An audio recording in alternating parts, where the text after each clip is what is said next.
acknowledging Jewish history in Israel. So I thought I must have misread that. It must be that he denied that the Jews were ever in Israel, and that's why he got rebuked by his mosque or by some English authority. So that's not the case.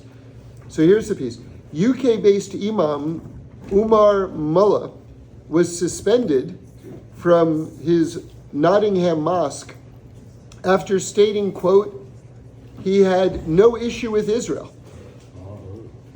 and recognized Israel's history in the Middle East. Okay, so he was censured for acknowledging that the Jews have lived in Israel. And then here's the fuller quote. I have no issue with Israel as long as people are living in peace. I believe both sides should have their own countries, Mullah said. The Palestinians should have their own safe space where they can live freely without oppression or injustice. I think this is a solution for peace in the Middle East. Okay? Now, his mosque released a statement apologizing for the imam's, quote, personal views that are deeply offensive and are wholly inconsistent with the values of our institute. Now listen to the language of what they put out here, okay?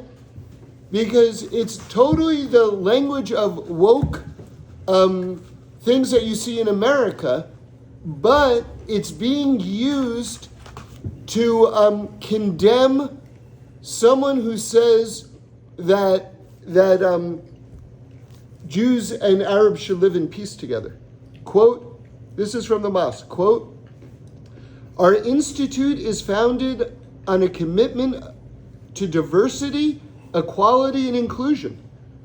We appreciate and respect all parts of the Muslim community and the wider community we serve, and we are dedicated to maintaining a respectful and supportive environment for pupils, staff, and families.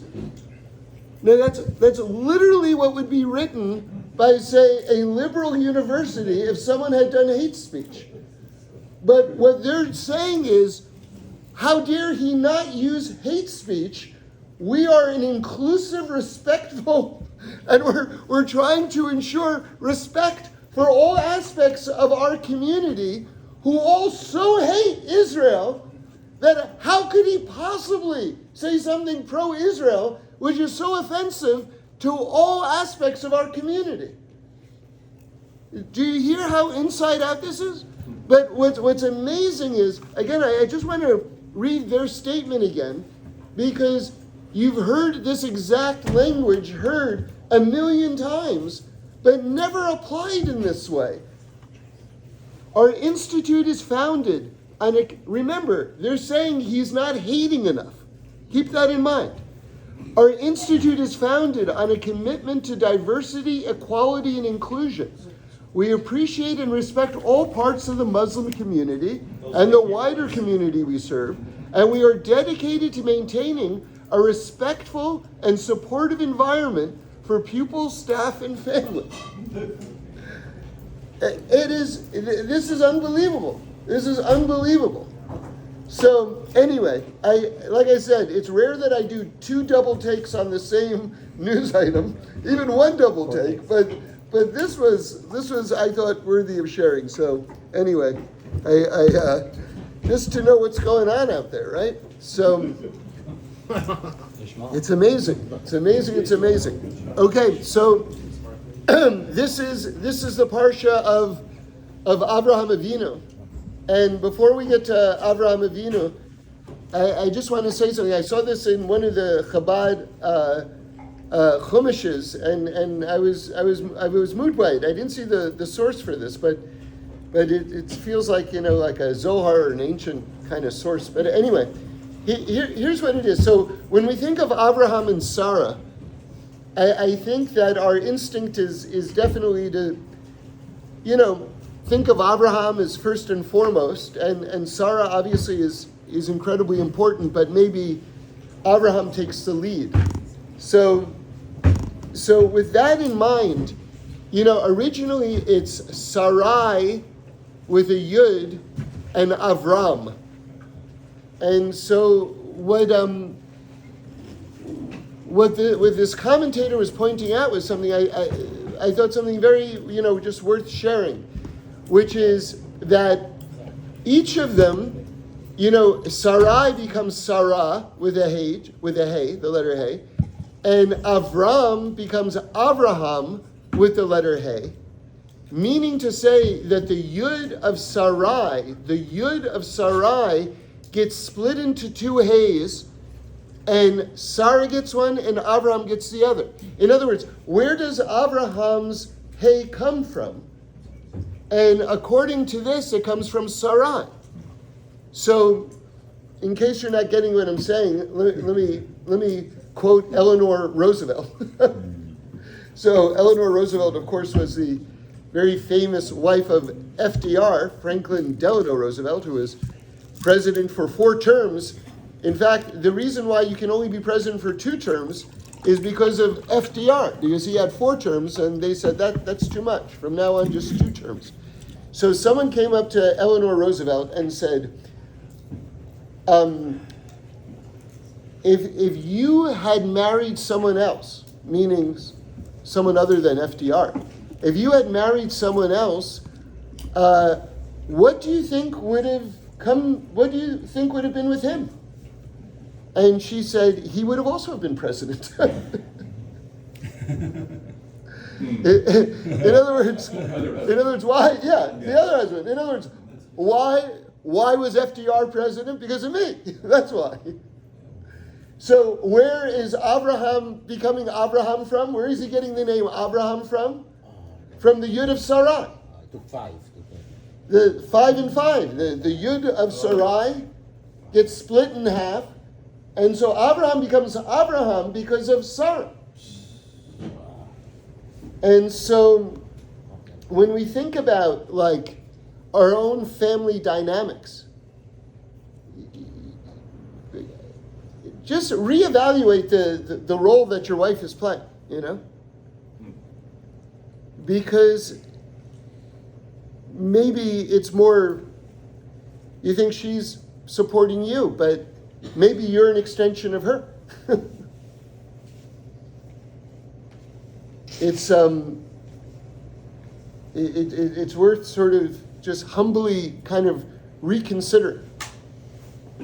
I feel very connected to Lech Lecha for a lot of reasons, but we'll go a little deeper now. So my first son was born during Lech Lecha. And I remember when I was growing up, my mother said to me, the Lubavitcher Rebbe is having a campaign, and everyone gets to buy a letter in the Torah. And so at this time our family wasn't observant, but my mother knew about this campaign, and she bought a letter in the Torah. And I remember she came into me at my room and she said, "Oh, our letter is in Lech Lecha." And so this was in my early development. So I remember thinking Lech Lecha was very important. And then I said, my first son was born during Lech Lecha. And then when I first started coming closer, to keeping Shabbos and everything like that, I went to talk to Reb Shlomo. There was a whole kind of conflict and all the rest. I won't go into the whole story. But years and years later, when I was finally actually, a little bit more mature and ready to actually take some real changes in my life. This was 10 years after that conversation that I just mentioned to you. I went up to Reb Shlomo. He was visiting LA, and I told him, I said, I feel like I'm actually making real progress in terms of and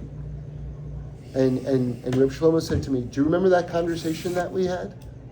It was 10 years before. I was 14 at the time. I said, yeah. Then he says to me, do you remember what Parsha it was? I said, no. He said, it was Lech Lecha. And so Lech Lecha has played a big role in my life, but now I want to just take it another step. Hashem says to Avraham Avinu, he says, go for yourself from your land, from your relatives, and from your father's house to the land that I will show you. And when I first started keeping Shabbos, I started doing it in Los Angeles. I grew up in New York City, and I was in Los Angeles for I guess a couple of years, and then I was able to do it. But it's meaningful to me that it happened when I did a little mini LECHA myself, and I left New York. And what I'm trying to say is, and I'm not just talking about me right now, this is for all of us together, is that I don't know if I would have been able to do what I did in New York City. And the reason is because I was surrounded by old influences, people who I grew up with and friends and things like that. And I think that when you think about your spiritual progress, I think that you have to think about who your friends are and who your environment is and what your family expectations are of you. Because a lot of times it sort of holds your soul hostage to their expectations. And I think that sometimes a person really has to do a lech lecha if they really actually want to develop themselves. You know, I know that it's a big deal to go to another minyan, for instance. And sometimes just going to another minyan is a very freeing thing, because all of a sudden it's like, I remember I heard Reb Shlomo say one time, he said, imagine there's someone who comes late to minyan all the time. And then all of a sudden they decide to come early. They want to be on time. They want to improve themselves. So they start coming on time. And everyone goes, hey, what are you doing? You're coming on time. That's not you. What are you doing? And he said that's he didn't use the word murder, but it's a form of murder. It's a form of murder. He didn't use that word. He didn't use that word. Sometimes he would talk about cutting people's wings off. I don't know if he used that term either, but this idea that who are you to change? Who are you to be better or to improve yourself? There's something that they talk about, crabs in a barrel. So what that is, I've never observed this, but this is one of these old-timey phrases. So imagine you've got a barrel here, and you've got some crabs on the bottom. And I guess they've observed this, because otherwise where would this expression come from? A crab would start to climb up the side to get out, and then another crab would just pull it back down. So they say that's where that expression comes from, like crabs in a barrel. And this idea that, sometimes if you actually want to make a breakthrough, changing your geographical location and diminishing these expectations. They say that that a prophet is never appreciated in his homeland. Okay, so it's an old phrase, right? So why? Because someone can become an actual prophet. I don't know, Yirmiyah, right? I don't know why I'm picking him, but imagine Yirmiyah. He's one of the greatest prophets ever. But in his town, he's no, you're the kid who used to play kickball, in that store. And remember, you kicked it one time and you hit the old lady in the head by accident, that's who you are. You're a prophet now? Yeah, I'm actually. How are you a prophet? Well, because God spoke to me. That's all I'm a prophet. Oh, Mr. Kickball? God spoke to Mr. Kickball?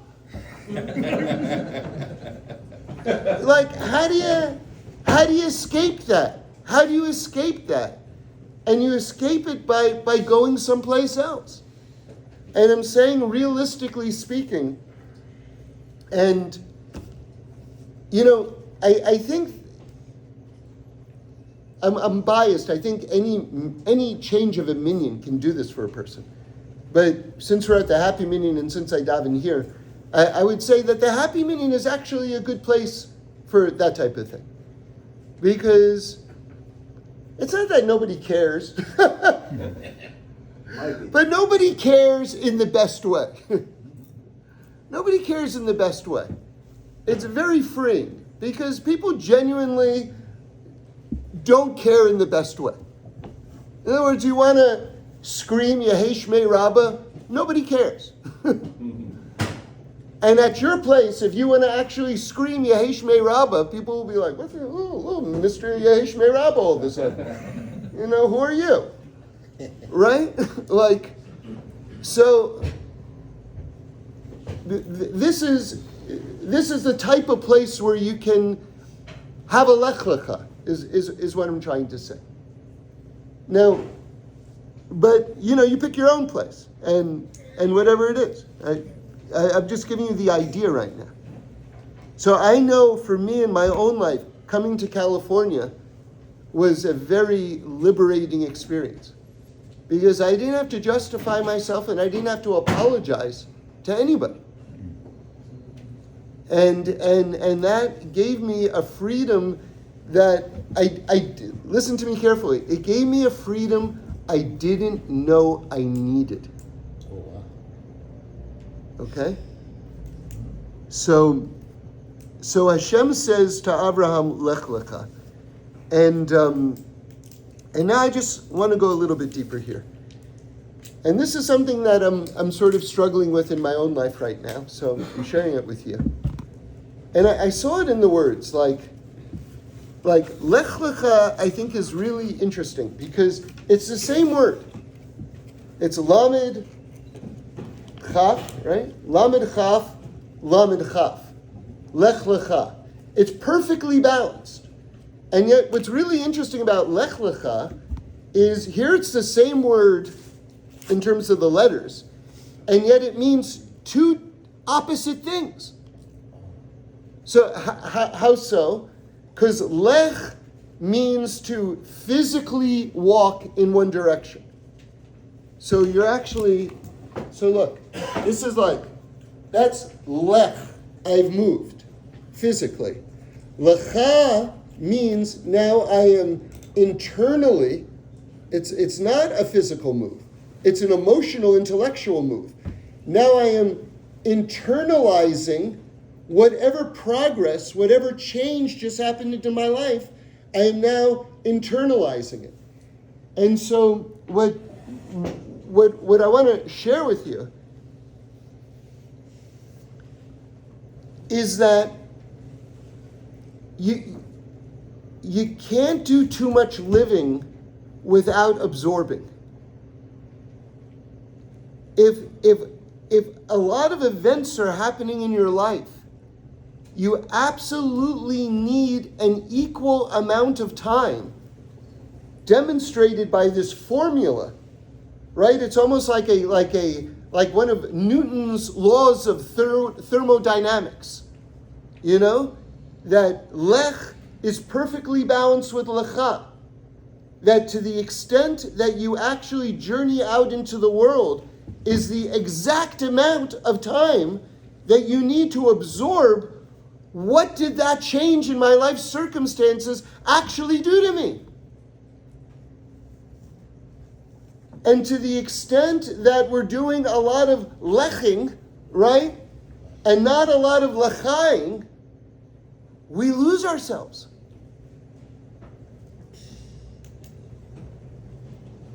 And I haven't instituted this in my life yet, so I don't want to pretend like I'm doing this yet. But I did come to a greater appreciation of something, and that is what Rabbi Nachman of Breslov is talking about, at least on one level, in terms of the importance of talking to God an hour a day.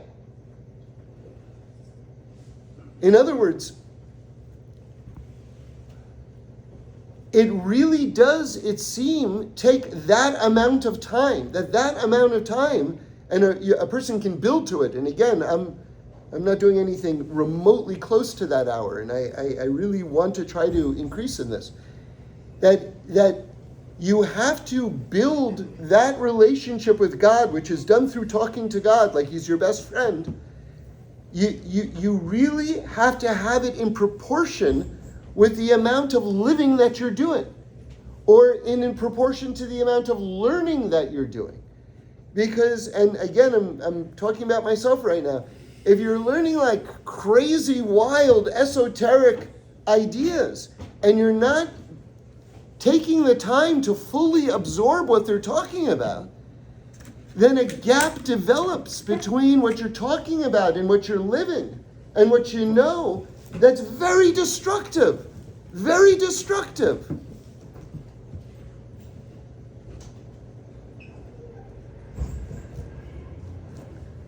You know, there are all sorts of forms of like not knowing what you're talking about. One of it is just spewing incorrect facts. Another is actually saying incredibly compelling things. and you know, this person doesn't know what he's talking about, and that person also doesn't know what he's talking about. Like to talk about the value of something and actually not to appreciate the value of that thing. And you don't actually know the value of that thing. But you can wax incredibly eloquent about the value of that thing without knowing the value of that thing. But how do you know the value of that thing unless you are given the time or take the time or carve out the time to internalize it? And so that's what, I mean, can we just appreciate the incredible elegance, like the perfect elegance of LECHA? That it's literally balanced. There's a one-to-one correlation between the two, going forward in life and absorbing, and the fact that they're opposites, and the fact that they're opposites in the same letters. I mean, this is like Torah art and wisdom at its highest. So, Chaim, you're pointing up. I don't know if this is what you're referring to, but I'll just go with what I think you're saying. So I saw it in the name of the Ma'or V'Shemesh, which is the idea that Lech Lecha is Gematria 100. And there are 10 Sfirot. So each of the spheres has 10 Sfirot. So actually the 10 Sfirot add up to 100. So when we talk about Lech Lecha, we're not just talking about moving forward in the world. We're talking about how Avraham Avinu climbed to the highest places in Shemayim. Because that's also 100. So now I'll tell you something that I realized this week that kind of like blew my mind a little bit. It's maybe a subtle point, but if you're into these type of things, I hope that it will be meaningful. I looked at Shema Yisrael Hashem Elokeinu Hashem Echad, and I realized something that never hit me before. There is no final letter in that entire phrase. There's no final letter in the whole phrase. And do you know what that says to me? What are the final letters in Torah? It's midas adin, or it's a final letter stops something. That's why it's midas adin, because you hit a final letter and the word can't go beyond that final letter.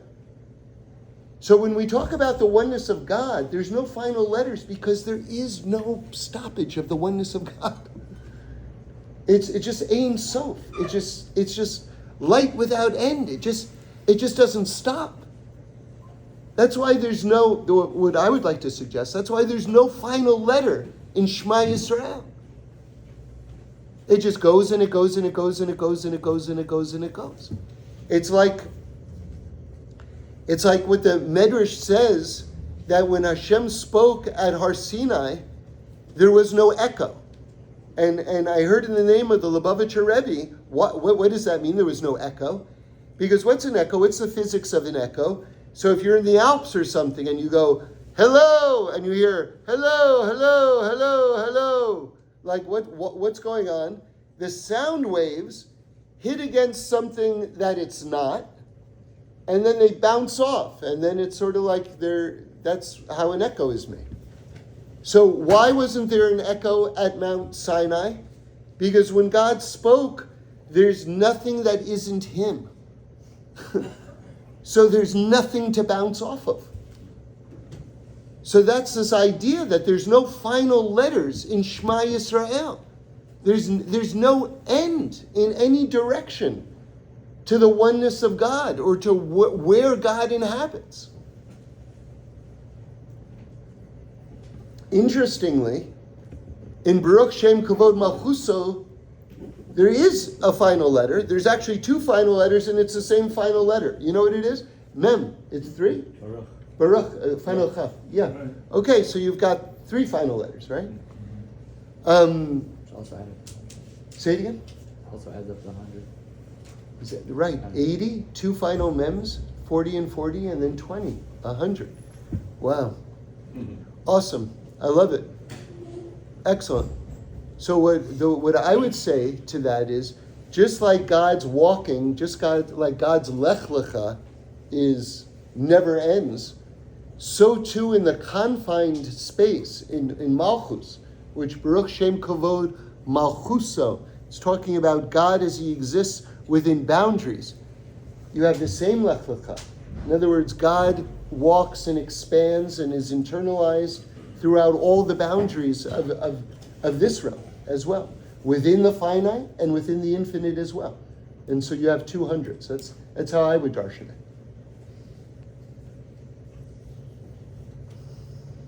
Okay, it's 9:00. Okay. Good Shabbos.